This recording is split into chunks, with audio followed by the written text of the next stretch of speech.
a un nuevo capítulo de Será Muñoz y estamos nuevamente con estos grandes invitados que están a través de la pantalla y con el hombre que no envejece, con Fito Manga. ¡Oh! Bueno, ¿En estimado, serio? sí. Prometemos que al final del capítulo nos va a dar la receta. Yo creo que la inmadurez me rejuvenece. Oye, Daniel dijo algo muy serio, es muy cierto. Yo cuando empecé a ver a Fito en la tele no tenía canas, y ahora mira cómo estoy. Y Fito está igual, Sí. está igual. 6 años. Yo, ¿sabes qué creo yo? No, Daniel tenía pelo. ¿Tenía pelo? Todavía le queda un poco de pelusa. No, que estaba en el partido. Yo creo que a mí Está me va a aburrido. pasar lo de los gatos. Como me gustan tanto los gatos, yo voy a tener una vejez que va a ser así como ¡pah! De un paraguaso, abrupta. De golpe. No va a ser una vejez progresiva, normal, sino que de un mes a otro voy a cagar así. No hay que hacer, po. Al tiro. Hoy día vamos a hablar acerca de... Porque la semana pasada hablamos acerca de... Porque amábamos los cómics. Y gran parte del programa se dedicó a hablar acerca de las personas que nos influenciaron, creadores de cómics que nos influenciaron o que son importantes. Y hoy día vamos a dedicarnos a hablar absolutamente de eso. Así que vamos a partir preguntándole a Don Fito, ¿quiénes son los creadores más importantes de cómics a su juicio? Para mí, a ver, apartamos desde los inicios, ¿ya? Yo en el programa pasado hablé de Temo Lobos y de Pepo, ¿ya? ¿Ok? Porque fueron los autores que yo leí cuando niño. Mi familia afortunadamente coleccionaba muchos cómics de artistas nacionales, particularmente las primeras revistas de Condorito, que debo decir había arte muy interesante. Por ejemplo, ¿sabes tú qué? Hay un Condorito, que a lo mejor Sergio y Carlos deben haberlo oído hablar, el Condorito en la selva, que es un Condorito Tarzán. Yo considero que es uno de los mejores cómics que se ha editado, que se ha dibujado en Chile. Es extraordinario. Tiene un trabajo de diseño de selva, de animales, de dinosaurios, porque hay en un momento determinado este cóndor Tarzán se mete en una zona de la selva donde hay dinosaurios, recordando a las películas de Tarzán del Johnny Weissmuller de los años 30, ¿ya? Donde de repente se encontraban con criaturas en zonas inexploradas. Y a ese tipo de historias apelaba este cómic de Condorito, que es extraordinario. Yo cuando vi eso quedé loco, dije, o sea, tomando en cuenta que era una persona impresionable en aquella época, estoy hablando de 7, 8 años, eso me voló la cabeza. Fue un descubrimiento de buena literatura. Obviamente que no fueron dibujados por Pepo, ¿eh? Ahí está. Ahí está, claro. Esa selección en realidad es una selección de varios chistes de Condorito en la selva, que yo tengo ese mismo número. Y entre medio está Condorito en la selva, es una historia de Condorcán, que es divertidísima. Mira, si encuentran las páginas de Condorcán, que es Condorito, las primeras páginas son Condorito cayendo, va cayendo como que va cayendo y cae en la selva. Aparentemente se cayó de un avión o algo así.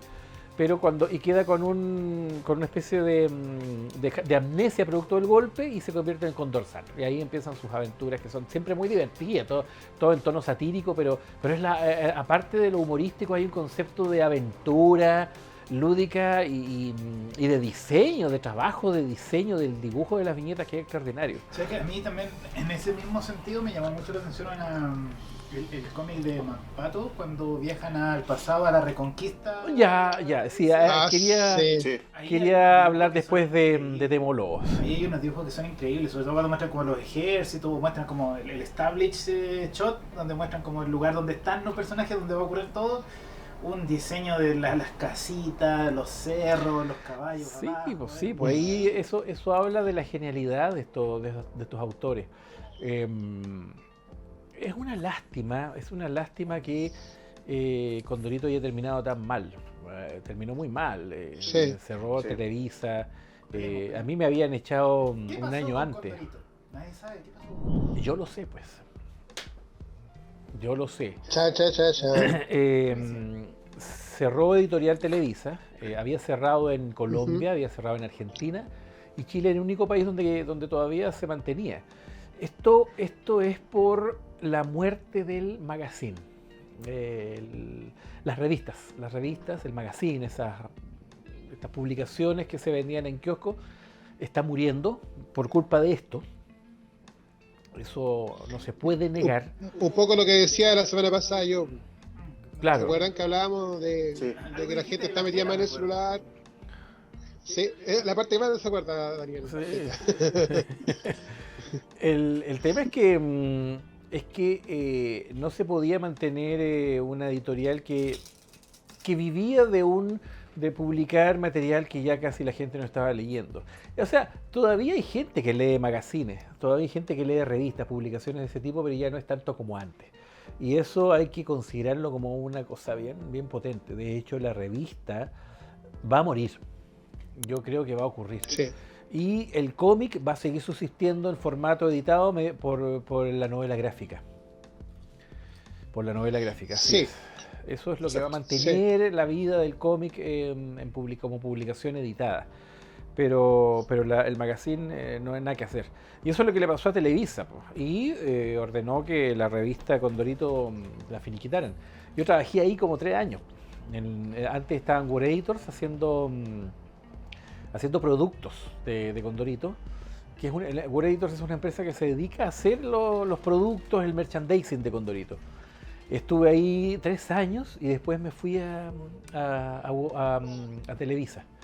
Pero en Televisa no alcancé a durar mucho, pues a mí me fueron 1 año antes del término, pero a mí me habían finiquitado y ya, todo bien. Pero fíjate que los últimos meses de la revista no tenían plata ni para pagar el finiquito de los dibujantes.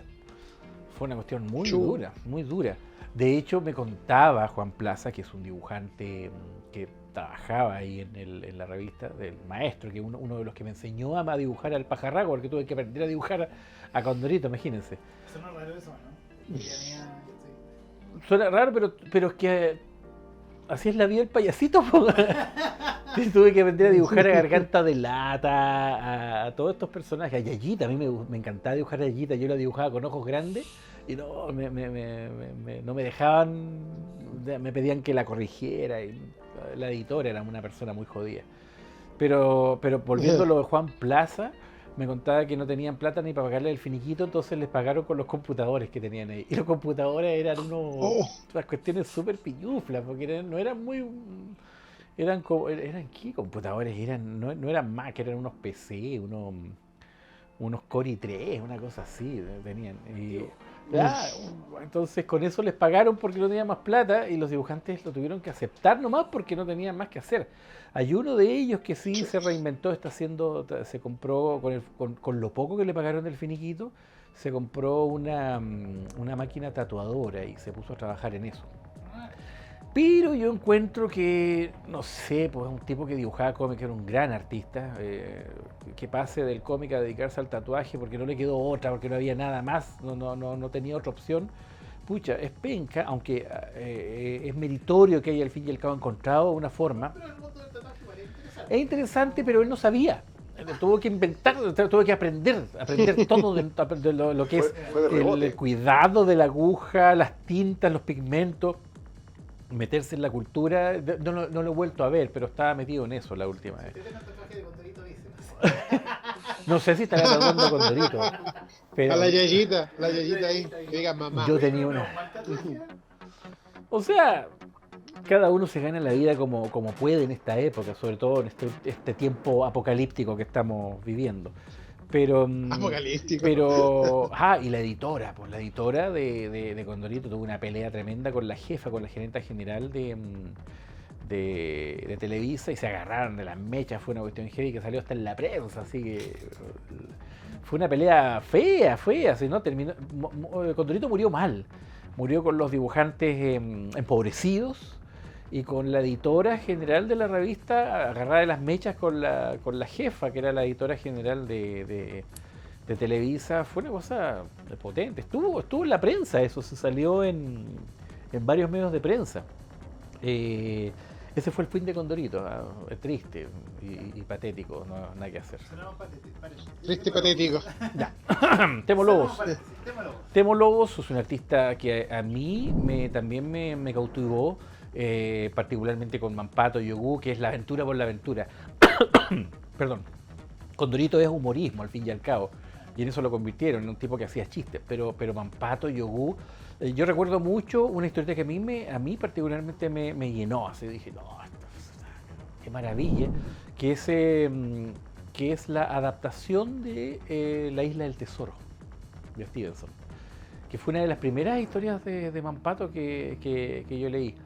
Que está por ahí, debe andar. Son varios capítulos de Mampato tomando el lugar de Jim Hawkins. Para quien haya leído La Isla del Tesoro, Jim Hawkins es el protagonista de la saga, ¿cierto? Y es una curiosa mezcla entre La Isla del Tesoro y ¿cómo se llama esto? Y Moby Dick, porque en Moby Dick el protagonista está acompañado de un salvaje. Y acá Mampato está acompañado de Ogu, que es su partner, ¿cierto? Una especie como de guardaespaldas también, su amigo, y juntos parten a esta aventura que es la búsqueda del tesoro. Lo demás está muy bien establecido, lo que es la llegada a la isla, con un dibujo suntuoso por parte de Temoló. Y no voy a spoilear, ¿eh? Pero eso también fue una de las historietas que me impresionó mucho. Ahora, eso es cuando era niño, ya no puedo negar el trabajo, las historietas de superhéroes que leí, particularmente, ¿cómo se llama? Hay un autor español que dibujó Superman. José Luis García López. José Luis García López. Yo tuve historietas de él. Que es a mí también me encantaban, tuve de la época. ¿Qué otras más? Para que la gente sepa, un paréntesis chiquitito, ¿sí? Si usted tuvo un volantín con la figura de Batman, o una pelota con la figura de Batman, o una polera con la figura de Batman allá en los 80, el dibujo era de José Luis García. Ya. Se encargaba del merchandising de DC. Sí, pues yo tengo un libro de cómo dibujar cómics de él. Así que maestro. Fue un artista importante. Las animaciones de Marvel, lo del Hombre Araña, que se exhibió en los años 70, pero lo que a mí me voló la cabeza definitivamente fue Tritón del Mar. No creo que se acuerden, es una obra de Tezuka.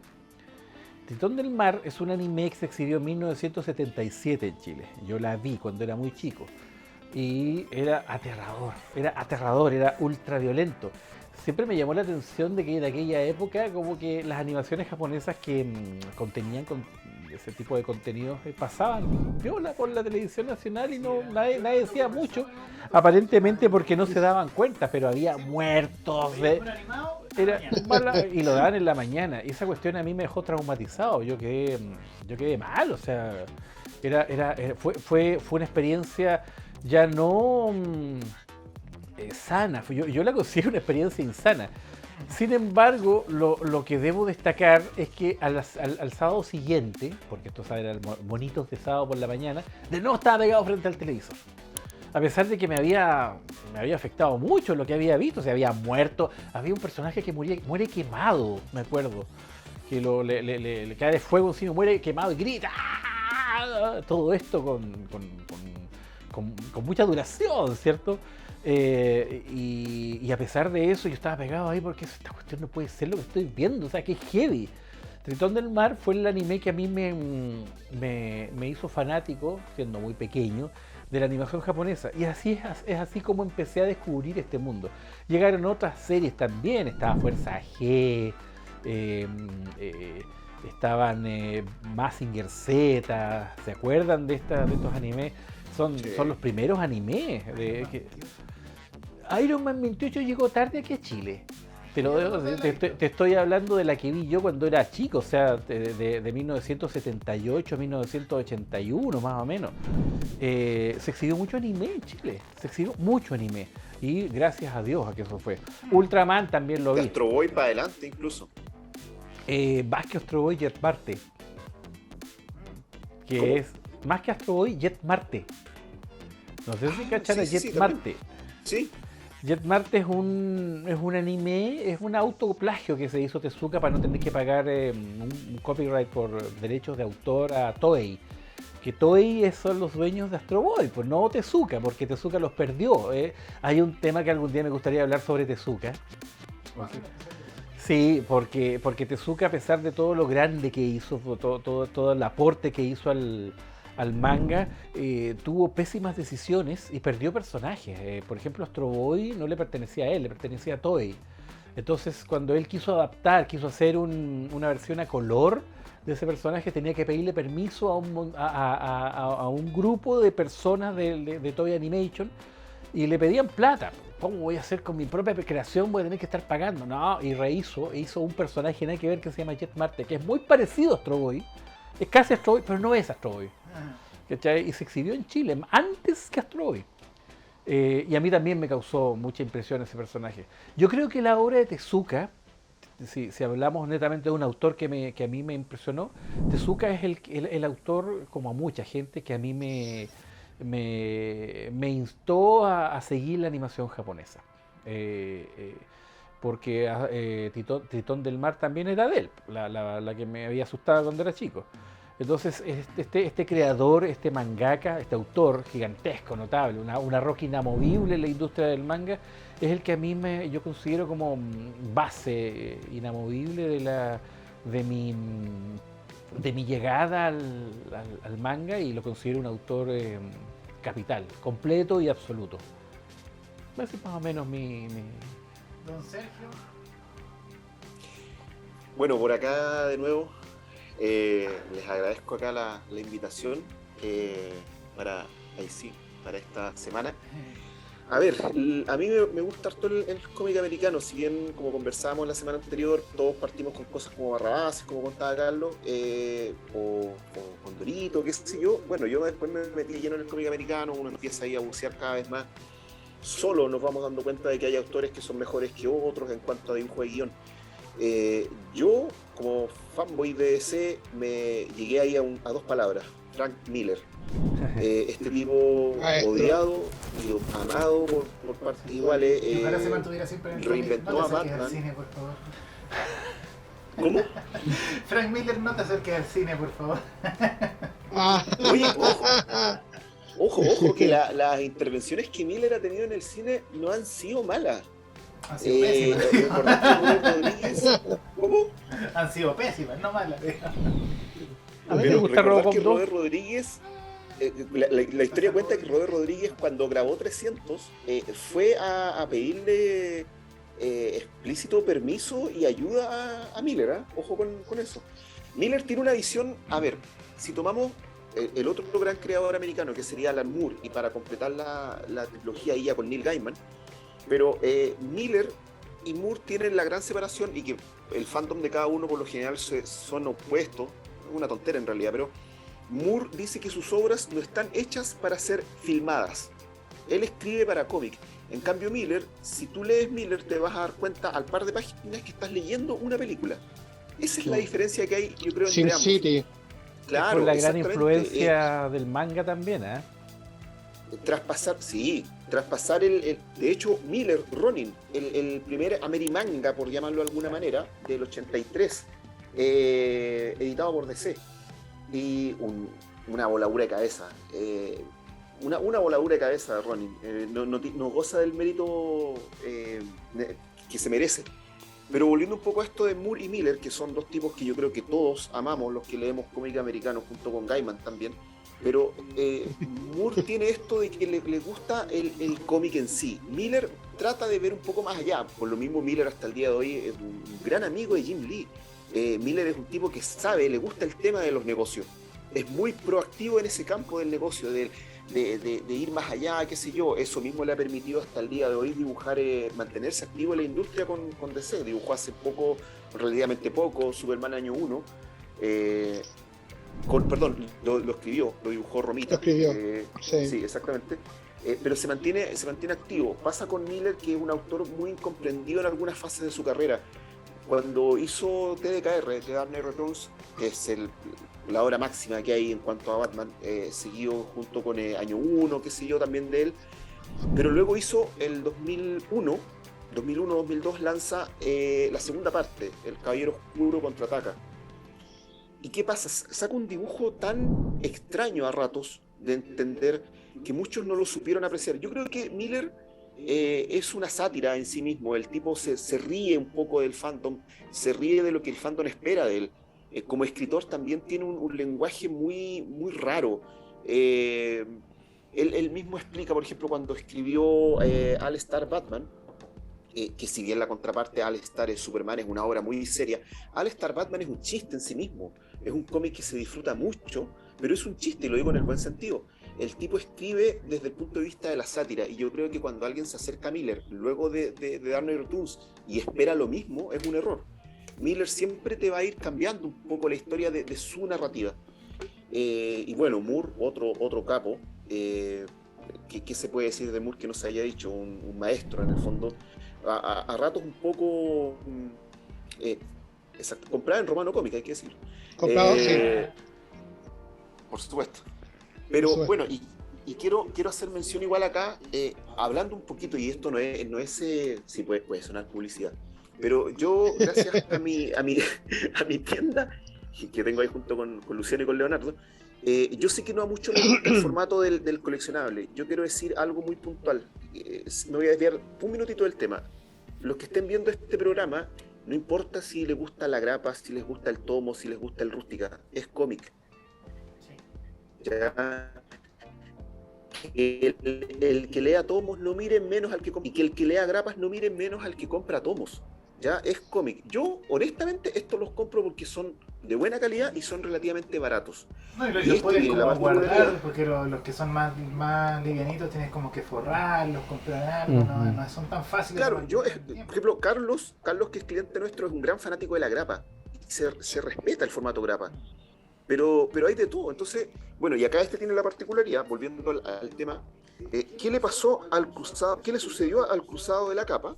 Que es de Neil Gaiman, es uno de los mejores cómics de Neil Gaiman, y tiene que fue del Hombre del Mañana, que es de Moore. Entonces nosotros, al abrir el tomo, nos encontramos primero con el de Batman, ¿ya? Y luego con, exactamente, que ahí está mostrando Carlos, la versión, digamos, unitaria. Y luego ya nos vamos a hablar de encontramos con esto. el de Superman. Exactamente. Neil Gaiman es un tipo que, ya como para finalizar un poquito ahí con la tripleta que quería conversar, Neil Gaiman es un tipo que puede tomar un personaje como Satman y lo lleva, o sea, imagínate, te dicen, tienes que tomar este personaje, este concepto de los años 40 y revitalizarlo. Yo creo que cualquiera, cuando le dicen eso, piensan, ya, voy a llevar a Satman a Ciudad Gótica, ¿cachai? No sé, yo creo que cualquier autor joven pensaría eso. ¿Qué hizo Gaiman? Gaiman deconstruyó el concepto, hizo una belleza de obra. Una mitología. Pero sin olvidarse, exacto, pero sin olvidarse del Satman original, porque él lo ocupa en su historia. A Wesley Dodds, al Satman, y le da una coherencia de por qué Satman, de que este tipo en el fondo soñaba con Morfeo. Ahí hay un montón de cosas. No me quiero extender más para darle también el pase a Carlos igual. Sí, mira, nombraste a Gaiman, a Alan Moore, cierto, que son pilares fundamentales en la historia de los cómics norteamericanos, sobre todo norteamericanos. Yo siempre he pensado que hay ciertos autores que han marcado como un camino, ¿cachai? Frank Miller tiene una obra que también es poco valorada, no tanto como las demás, pero es una obra que él no dibuja, que se llama Martha Washington. No sé si has tenido la oportunidad. Es una tremenda obra que cuando la empecé a leer el verano del año pasado, empecé a leer el primer tomo, que se llama Give Me Liberty, Denme Libertad, es un cómic que habla mucho del racismo, ojo con eso. La dibuja Dave Gibbons. Dave Gibbons, el mismo dibujante de Watchmen, no la traje. La tengo, sí. Ahí la tengo al alcance de la mano, los 4 tomos que sacó Panini Comics México. Están ahí. El Dave Gibbons es el dibujante de Watchmen. Y sabes que hay algo muy interesante, ¿no se acuerdan cuando el 2019, antes de pandemia, antes de todas esas cosas, se empezó a incendiar el Amazonas? ¿Se acuerdan de eso? Sí. Muchas hectáreas Y al final la investigación, ¿cierto? Llegó que ciertos amigos del señor Bolsonaro, ciertos ganaderos, terratenientes brasileños, estuvieron detrás del inicio de los incendios. Se les descontroló y perdieron. ¿Y para qué? Para poder tener áreas cultivables de talaje para animales, para ganado. Y fue como, oye, si esto lo estoy leyendo, Give Me Liberty, Frank Miller, el año 88 escribió sobre eso. En Give Me Liberty, el personaje Martha Washington se enrola a un ejército norteamericano que se llama PAX, ¿cierto? Un ejército, y va a luchar contra una empresa, ¿cierto? Que hace hamburguesa, ¿cachai? Una empresa hamburguesa tipo McDonald's que está quemando el Amazonas, va a tener área de cultivo para ganado y tener más hamburguesas, ¿cachai? Entonces, Frank Miller es un tipo así de seco. O sea, 30 años antes, él ya estaba hablando de algo que está pasando, quizás sin una guerra de por medio, como se lo imagina él, pero cosas que están pasando. Y en la obra completa de Give Me Liberty o Martha Washington, la saga Martha Washington, toca temas así súper políticos. Él es de derecha, ¿ya? No es liberal, ni él es de derecha, no es como Moore, ni Gaiman, ni Morrison, que son En de parte izquierda. por eso chocaban ambos, ¿ah? En parte chocada por eso. De hecho, Sí. está Frank Miller está censurado, está funado, como decimos los chilenos, actualmente en Estados Unidos. Tanto así que hace unas semanas atrás fui invitado a la primera convención que se hizo post pandemia en Inglaterra, y una autora no muy conocida, que nadie la conocía, que es de origen musulmán, ¿cierto? De uno de estos países que la gente arranca porque te matan si eres mujer y te matan porque eres homosexual. Llegó a esta convención, ¿cierto? Y se enteró de que estaba invitado Frank Miller, y ella escribió un texto gigante en redes sociales que no iba a ir porque estaba Frank Miller y él era un facho, como diríamos acá en Chile. No sé si fue, no sé, me dijiste, estaba vetado en Estados Unidos o en Inglaterra. A ver, ¿por qué tengo En Inglaterra. Sí, En Inglaterra, sí, en Inglaterra. sí, En Inglaterra está censurado, y Sí. la organización de la convención dijeron, bueno, lo siento, don Frank Miller, pero preferimos tener a esta mujer que es, no sé, palestina, no sé que no es muy conocida, no es una autora muy ahora sí es conocida, pero Ahora, claro. sí se conocía en todo el mundo. Pero hay otros autores, yo creo, mira, ya que tú lo mencionaste, este cómic que tengo, este pedazo de cómic que se llama ¿Qué le sucedió? Bueno, le cambian la traducción, pero ¿qué le sucedió al hombre del mañana? ¿Sí? What Happened with the Man of Tomorrow, que es la versión original. Me gustaría tener la versión original. Mi gran amigo Diego Bertolet, con el gran coleccionista de Superman, la tiene la original en inglés. Cliente de Romano. Cliente de Romano. Todo mi amigo cayó en Romano. Oye, esta historia, escrita por Alan Moore, y demuestra lo bacán que es Alan Moore. Hay que Sí. contextualizar un poco. El año 85-86 se lleva a cabo una tremenda saga gigantesca en DC que se llama Crisis y la Tierra Infinita, ¿ya? Con la que deciden hacer un cuenta cero. De aquí en adelante vamos a empezar a contar toda la historia nuevas de nuestro personaje, y lo de atrás se olvida. Una historia muy buena por un equipo, yo creo que, no sé, Sergio, no sé si tú me puedes apoyar con esto, Sí. pero yo creo que uno de los equipos, los mejores equipos, dibujante, escritor que han existido, que Vos, son, Pérez. mira acá lo que tengo, Sí. ¿cachai? Titanes, escrito por Mark Goldman y dibujado por Josh Pérez. La cosa es que hubo unos meses donde, 2 meses exactos, donde le dijeron a Alan Moore, ya vamos a terminar la colección de Superman, vamos a empezar una colección nueva con un equipo artístico nuevo, puedes darle un final a este Superman. Da lo mismo lo que haya, ahí está, chipe libre, hace lo que quieras. Y fue, ya Moore había escrito a Superman una historia que se llama Para el hombre que lo tiene todo, que es también considerada una de las mejores historias escritas por Con Dave Superman. Gibbons. Con Dave Gibbons los dibujos, que es excelente, es muy buena. Y entonces se manda esta joyita, donde se despide. Vamos a mostrar ahí unas par de imágenes. Lo interesante es que ocupó a los dibujantes de esas etapas antiguas de Superman. Así que tiene un toque de Kurt Swan y... ¿cierto? Ahí está. con el dibujante Murphy Anderson, que era su entintador, perdón, en la famosa dupla Swanderson, que así se Sí, llamaban. exactamente. Tiene un estilo súper clásico, y es considerada la mejor historia por lejos de Superman. Mira, la portada se ve a Superman alejándose y atrás todo su staff, por así decirlo, de personajes secundarios. Está Jimmy Olsen, está el Perry White, y están ellos ahí abajo. Ahí se ve a Kurt Swan abajo despidiéndose. Y fíjate la Sí. cara de Superman, que se va llorando. Sí, No exactamente. sé, no sé si lo alcanzan a ver bien. Oye, este es considerado por muchos fanáticos de Superman, ¿cierto? Es como el final definitivo de Superman. Este es ¿Me considerado como que el... permites? ¿Sí?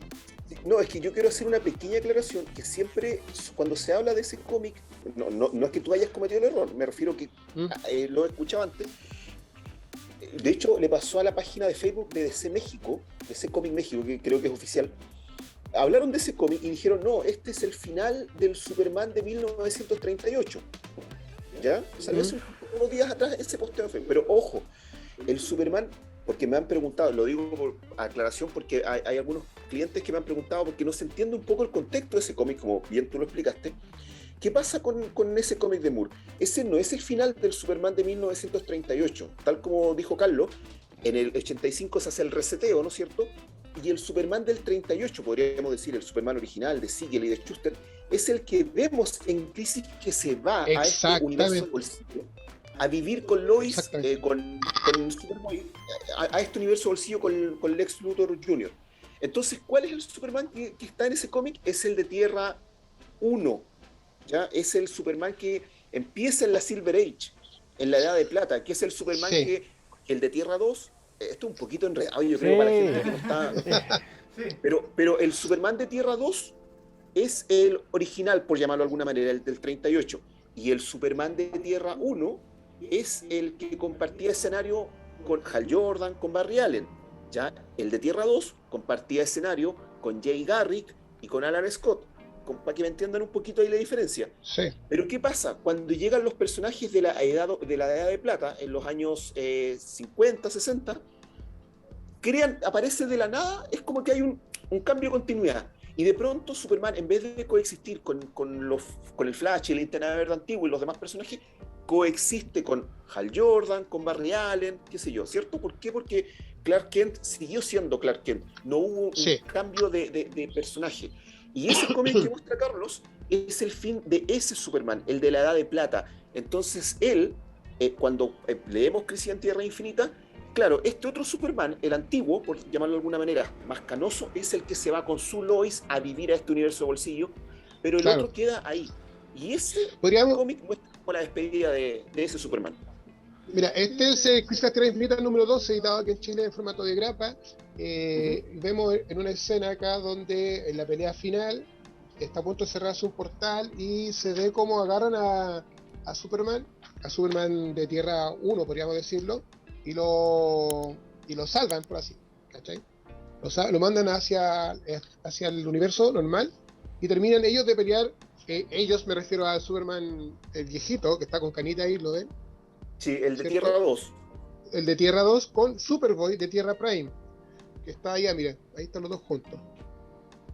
Y el Superman, o sea, después de esto, habría que leer al tiro esto.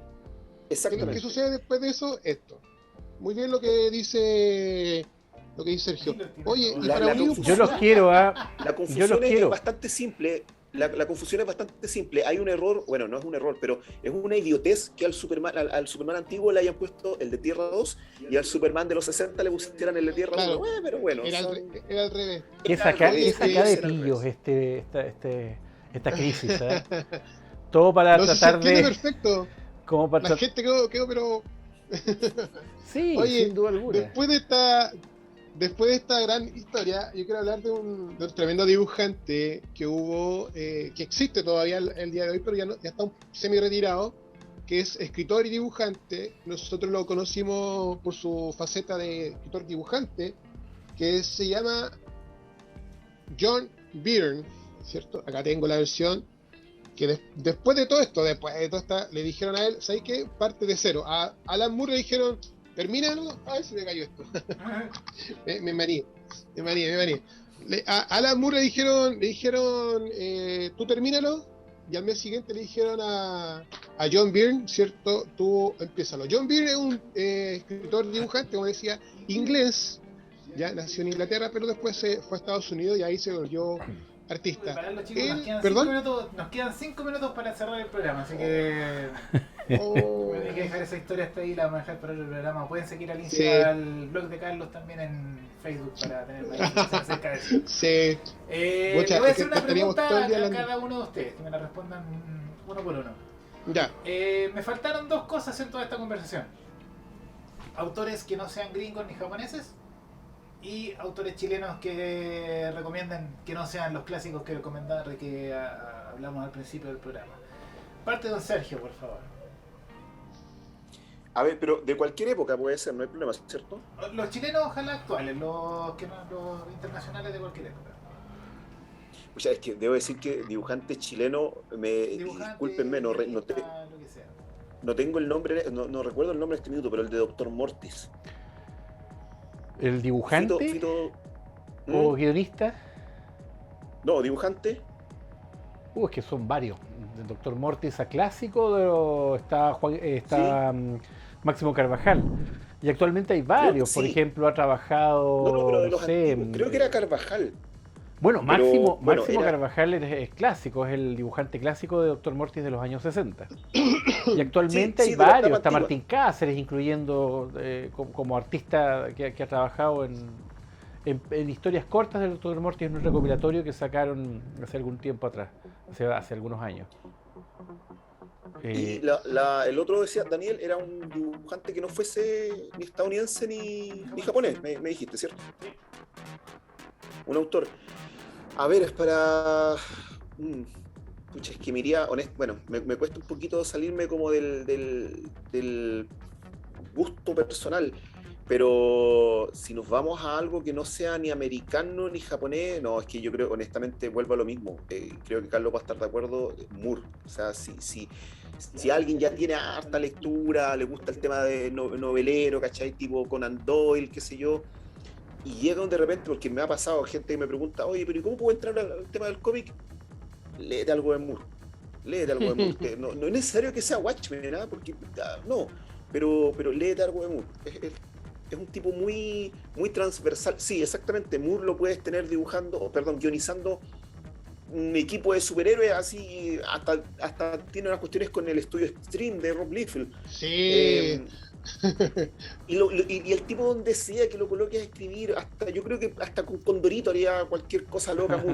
Magia. Un personaje, un tipo que lo puedes colocar donde sea.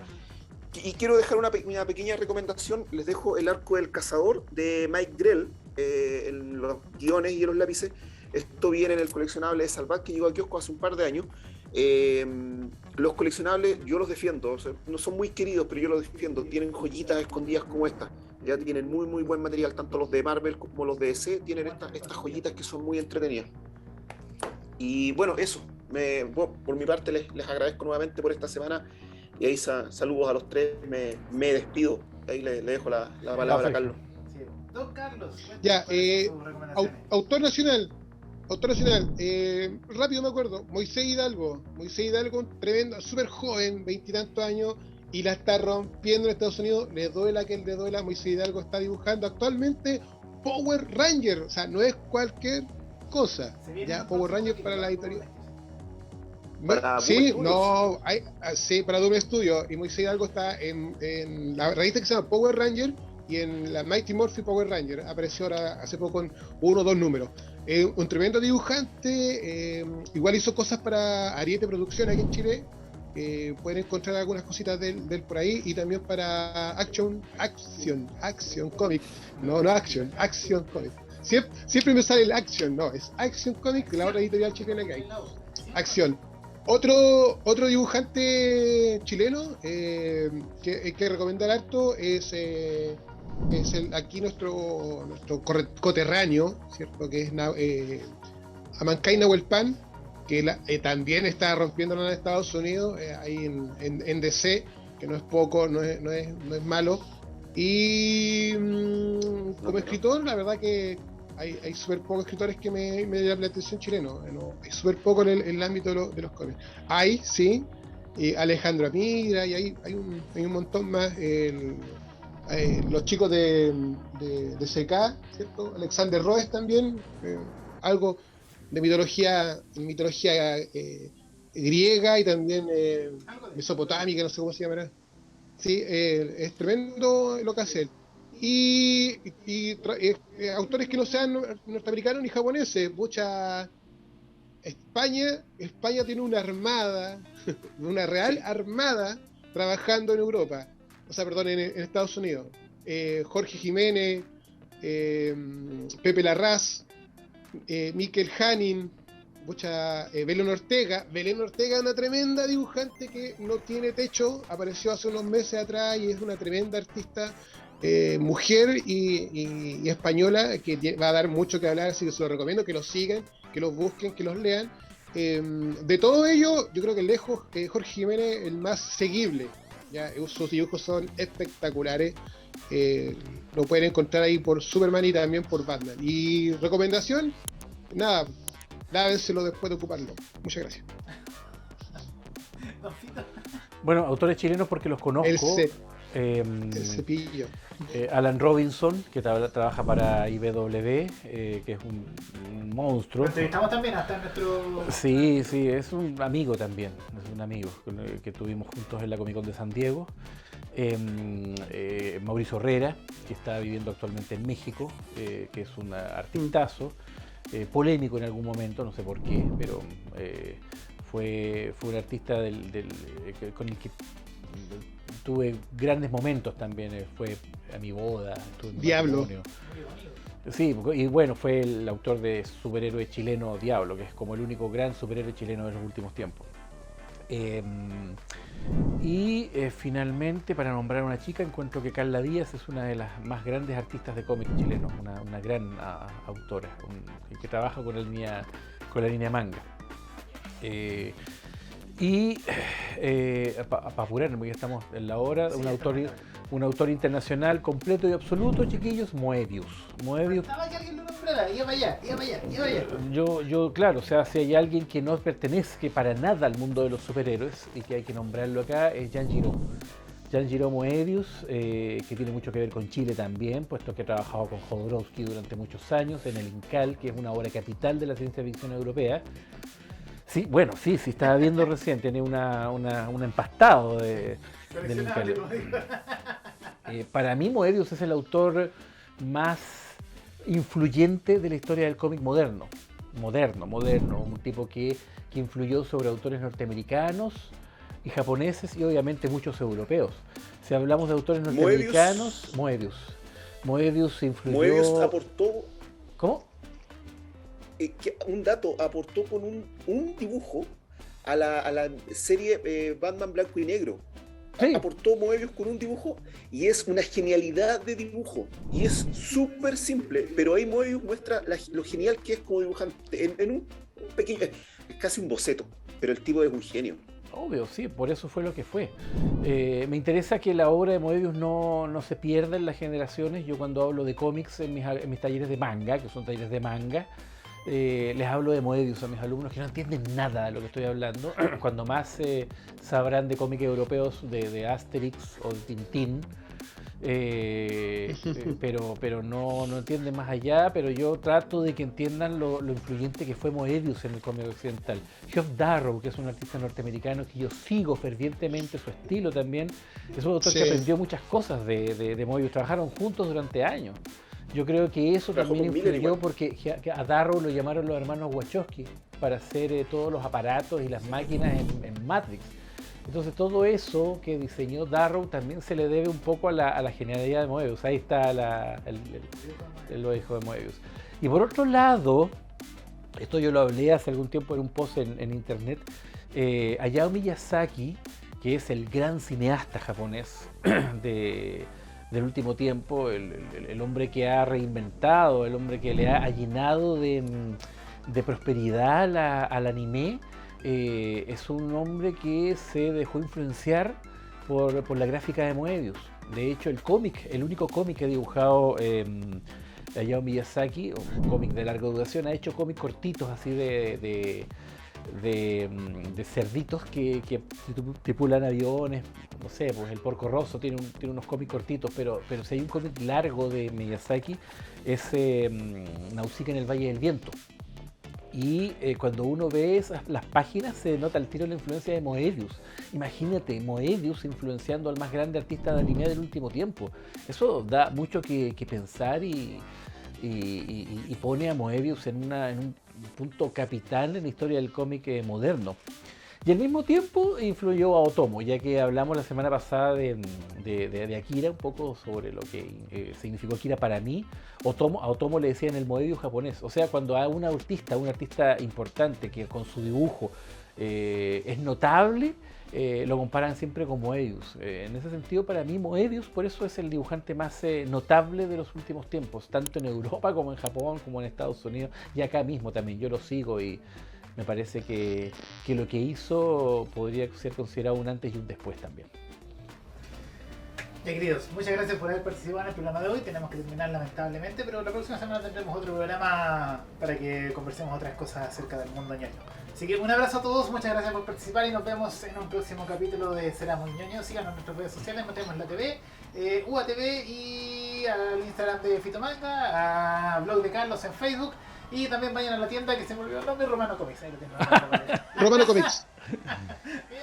Adiós. Chao, chao.